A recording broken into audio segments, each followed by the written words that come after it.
tayo at ma-inlove sa mga ipinagmamalaking falls ng Iligan City. Sina Adam Alejo at kanyang tropa, game sa talon hopping. Eto, nasa harap na namin ng unang-unang waterfalls na i-unlock natin.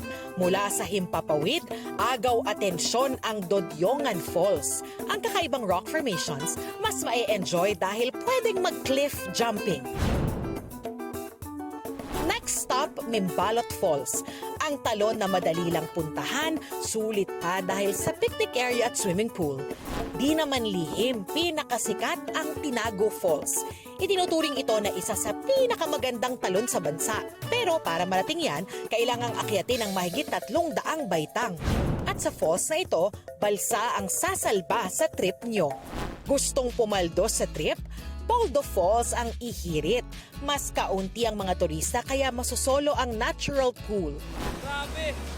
Yung current! At ang laging bida sa mga libro ng sibika at kultura, ang talon ng Maria Cristina. Sa angkin nitong lakas, pinagkukunan ng enerhiya na siyang nagbibigay kuryente sa iba't ibang bahagi ng Mindanao. Literal na one for the books. Nagli-live siya dun sa expectation ng word na majestic. Kasi pagpunta mo dun talaga, you will feel the awe. Pag nandun ka, wow, kikilabutan ka. Kasi sobrang ganda niya.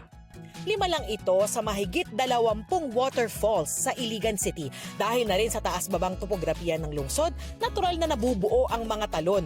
Kaya ang experience, tiyak na one to sawa. Darlene Kai, GMA News.